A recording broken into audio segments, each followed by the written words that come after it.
Alright, YouTube, I'm back.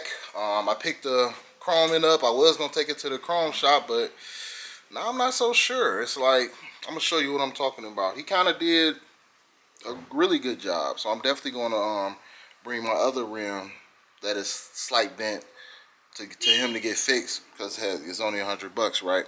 But check this out. I wish I would have did this from the beginning. Now this piece, you can see it. I had him grind that down. It didn't look like that at first. It had the little cuts in it. But I had him grind it down because I wanted it perfectly smooth, so that if I do get it chromed again, you won't even see that. But he got the dent out so good. I mean, look how curved it is now. You can't even really tell it's a dent at all. And he did it in a way where it don't even have to be re-chromed. So that kind of worked out. But this is the ring. You can see it all the way around. Let me get this phone call in a minute. No more pretending. See it, and if I want it, you know I'ma get it. Cause I'm a hustler, stay on my grind to go get it. Fuck with a nigga saying I ain't fearing no nigga. These lanes be talking, but it be behind my back. Scared to say it to my face, cause they know how I react. Keep a lot of straps so we could throw them hands, you won't do that. So why you talking behind my back? Like you on a strap? Nigga, this ain't no rap. This here is real shit. Got these pussy niggas mad, all up in they feelings. But me, I'm posted up. Got these hoes like I feel them. And one a dime, Polo Nino, yes, I'm him. For the day, I hope you enjoy. What's going on, y'all? The guy just rang my doorbell. As I said in the other video, if I did, I'm not sure if I did or not. But I got my cars hauled here. One car was my old stepfather-in-law's car, and one is my truck. I'm not gonna lie, I'm very surprised how inexpensive it is to get a car hauled to my location, but it wasn't that expensive, and I'm gonna fix my truck myself. The hell with paying somebody a lot of money to do it when I could do it myself, probably better than they can do it. And I'll go the extra mile, of course, because it's my vehicle. So turn the camera around, we can check it out.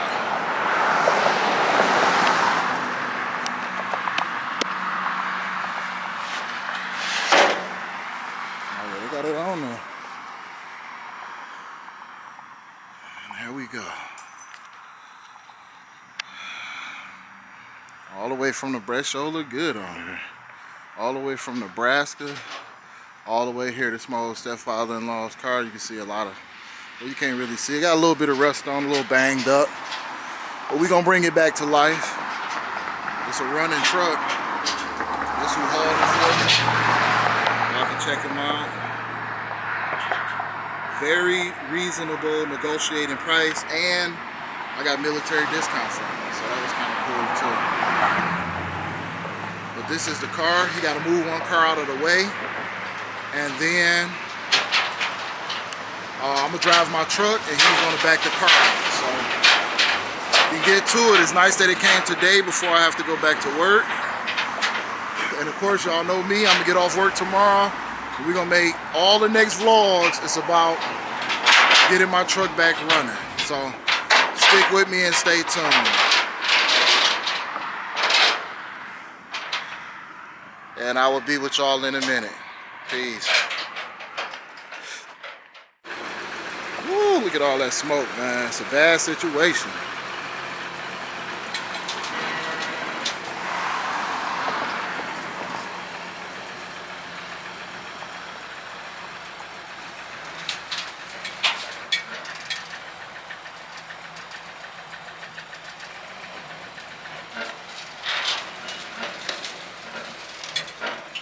Smoke up the block.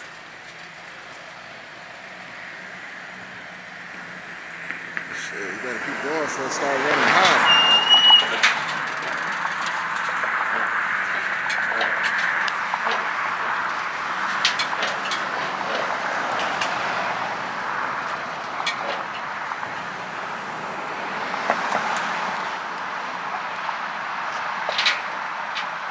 sure the ramp's lined up.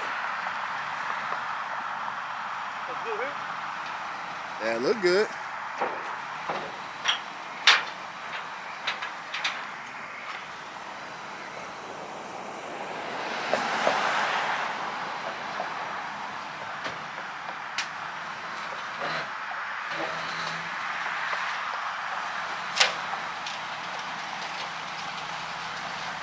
Yeah, you got it.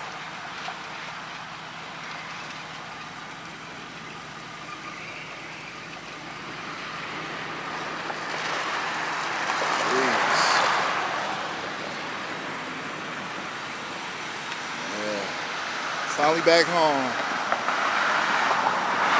Didn't do good on the road. Finally back home.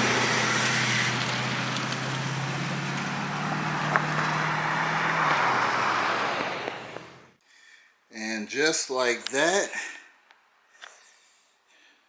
Big Dog is back home where it belongs.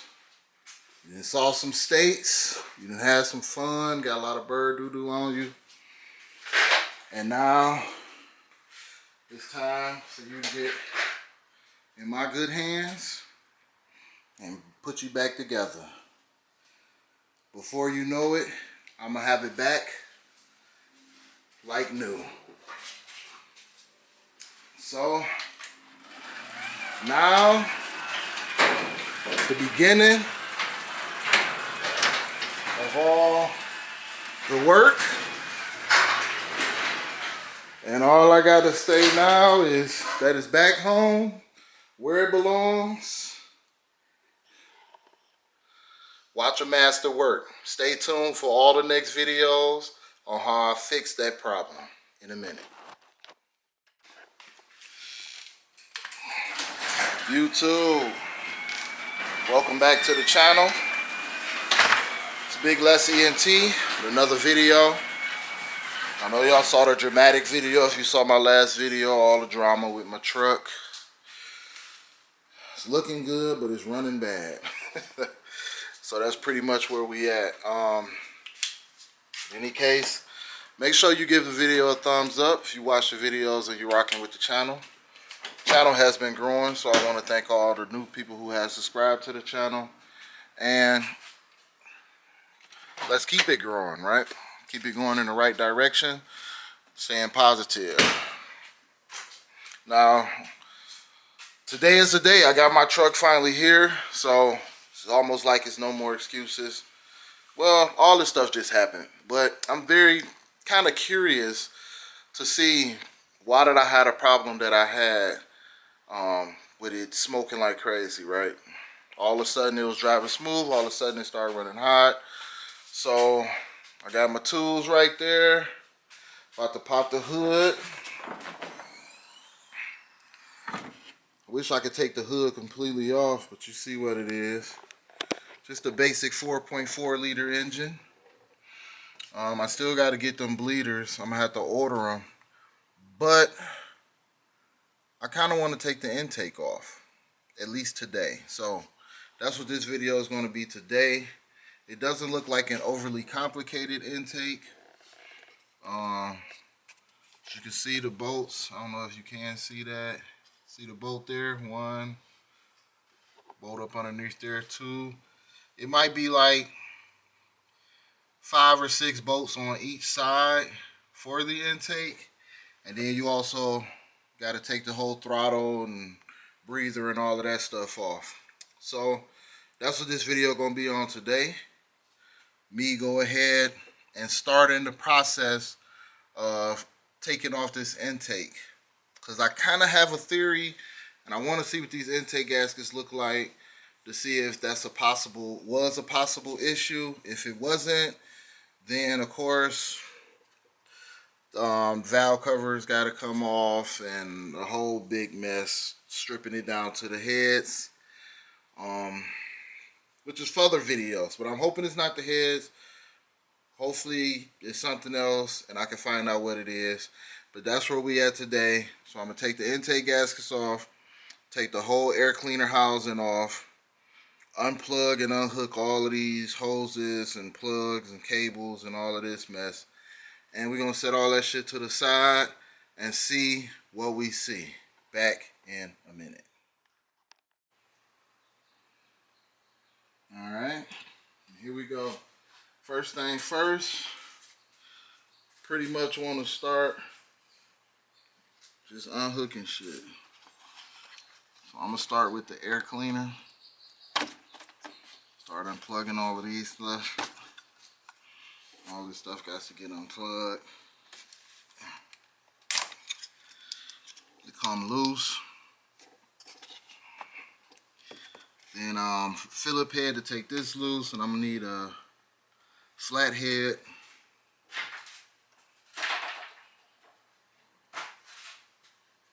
To get the rest of it loose.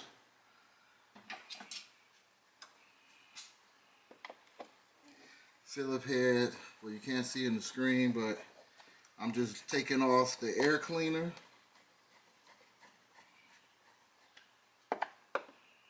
First.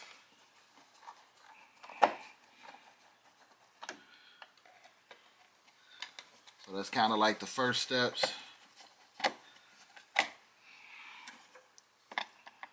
6 screws.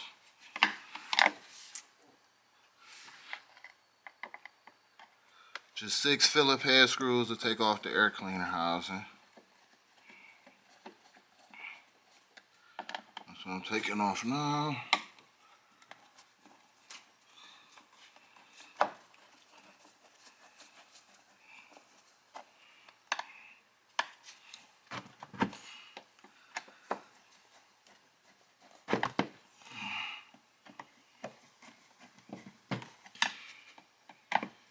Some reason they some really long screws. I hate when they do that. Make the screws super ridiculously long. We also gonna need a Phillip head. Start popping off these clamps. Just basically making room to get these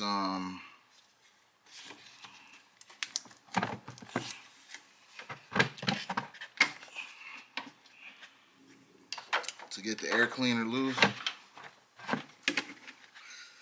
We finish taking these Phillip heads out all the way.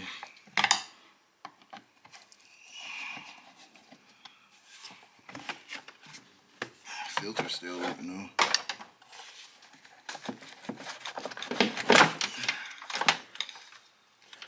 Not a clamp came on.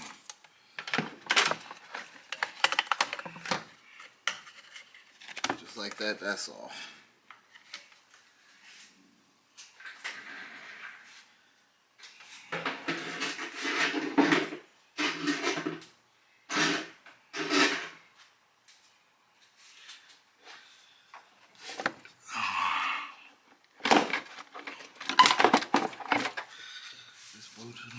Okay, this lifts up and out. You see that's out.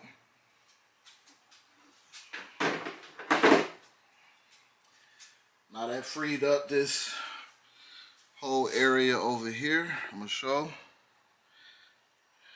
So you got a lot more room for a visual to see what is what.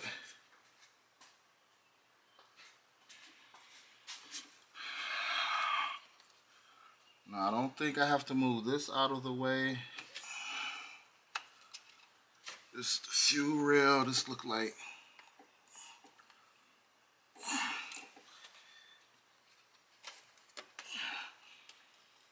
just a breather. I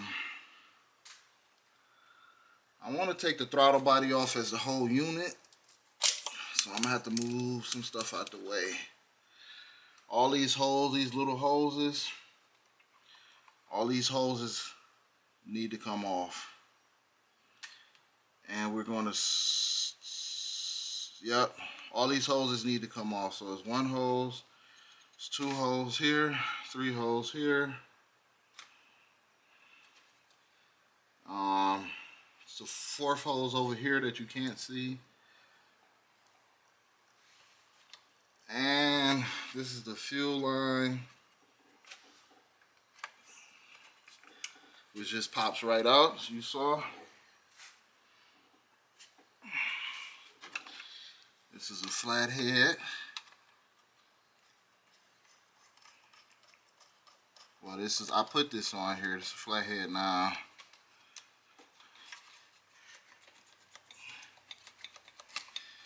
And that's a cooling hose. Just set it over here for now. Get my hose clamps.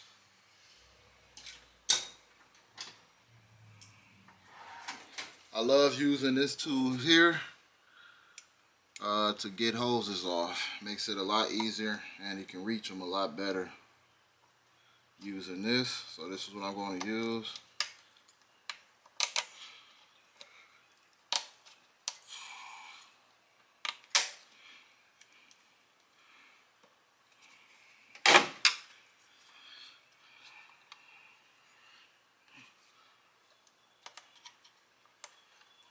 Get that hose off. Now these two hoses are out of the way. I can spin them back, tuck them over here, completely out of the way. And we don't have to worry about them. This hose is next. Let me spin that out of the way. It's a heater hose,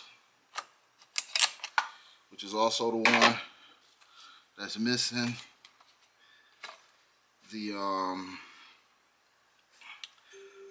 this is the one missing this middle valve. And it looks like I replaced this one. I thought I might have kept it and kept the middle valve. Just tuck it out the way for now. Looking to see what's next, because I don't see a big issue accessing the intake bolts. Well, at least the upper intake. The lower may be a little bit of work.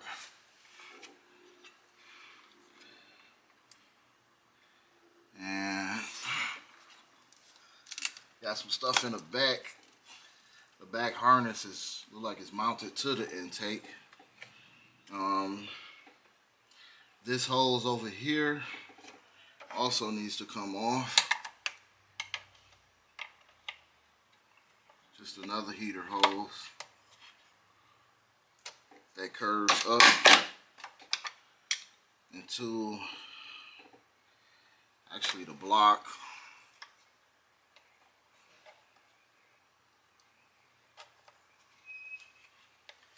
So we're gonna get that one on. Alright, move it out the way. I'm taking these hoses off and no antifreeze coming out whatsoever, which is kind of nerve-wracking at the same time. Let me see my light. Okay, I don't like none of that's connected to it. Now I'm gonna go ahead and start zipping off the, oh, my battery about to die. Start zipping off the upper intake bolts, which is plastic. It is a piece of harness and way in the back.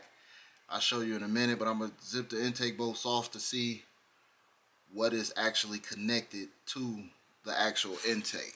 And they look like some 10 millimeters. So it shouldn't be a big deal zapping those off. Before I lose my light, I should have been charging it all this time.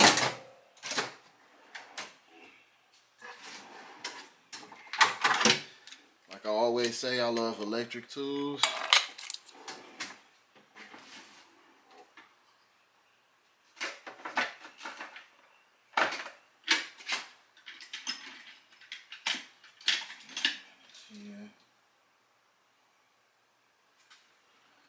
Check and make sure they're 10s.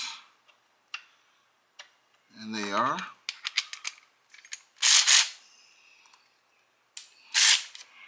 And we're gonna go to work.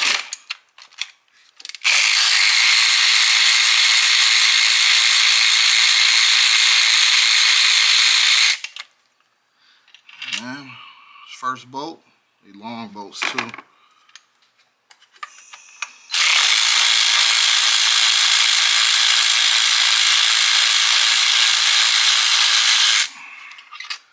Second bolt.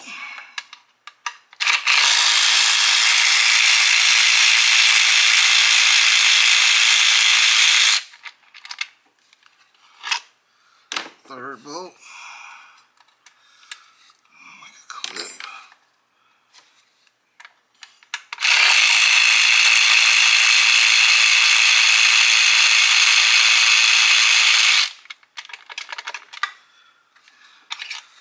Fourth bolt. I'm not sure if it's a bolt way in the back. I'm almost positive it probably is. They're like a harness plug in the way, so I'm gonna knock out the bolts on this side.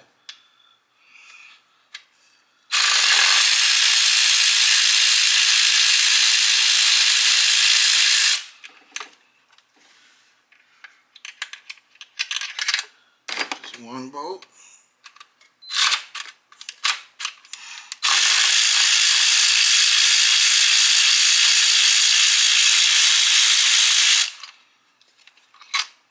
Two bolts.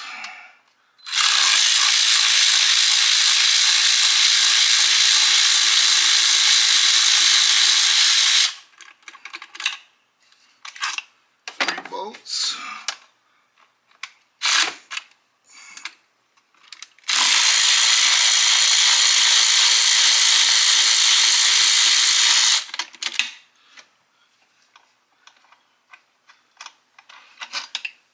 Four bolts. This may need to be charged.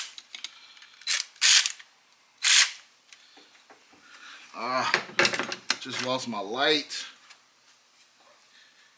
Let me charge up my light. It's gonna be too dark to show anything in a minute.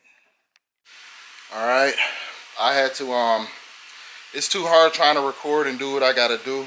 I'm kind of, this is my personal vehicle, so I kind of want to go through the process at a rapid rate while I have days off of work. So, but key points I'm gonna stop at. Now this is one of those key points. As you can see, this whole thing is out. That's for the cabin air. I got the air housing off, and I got this weather strip. I'm gonna show you the progress under the hood. Pretty much pop the fuel injectors loose, all up and down. Sorry about that, my battery had died. Like I was saying, as you saw, I took all the bolts out the intake. It is one way back there in the back. Popped all the fuel injectors loose, moved this out of the way. I just kind of took the two hoses off and tucked it over to the side, disconnected everything, unscrewed it from these, which is the valve covers. Moved the harness completely out of the way. Oh, I left one injector still hooked up. Make sure all the injectors hooked up all the way around. But once you get that back piece out, which is right here, which is nothing but a screw here, screw right here. I'm gonna put the nut back on. Always a good maintenance tip, technical tip, mechanic tip. Put the screws back in place so that way you don't have to look for them when it's time to put them back together. And this screw here, just taking these two screws loose opened up the whole access to all of this right here. As you can see, that's going to the inside of the car because that's a clean air unit. For the inside, I was able to take all of that stuff loose, and look how much space it freed up. I mean, it's like that made this job 1,000 times easier. So now I can reach everything in the back with no problem. People be hating on foreign cars, but hey. And even though this is a big motor and it's congested, as you can see, there's not a lot of side left to right. You can see though, intake is pretty much loose. I got something in the back holding it on. I'm gonna take that off. I also removed this, just unplugged it. Unscrewed it just like I did the other side, away from the valve cover gaskets. And as you can see, all the injectors are unplugged all the way around. So the intake is pretty much halfway out. You can see right there. See, I had to set my light up, zip tied it to that. It's the only light I have. Had to get my air hooked up to Dyson because it's smoking hot down here in Texas, especially in this garage. And these were all of my intake bolts. that I'm putting in a sandwich bag that I'm going to label intake bolts. So if I have to go further in this process, then I know I label. It's good practice also to put everything in the bag and label it. That way everything is together when you're trying to put back together. So I'm going to go ahead and go to the next step. By the time you get back to this video, the intake will be completely off in a minute.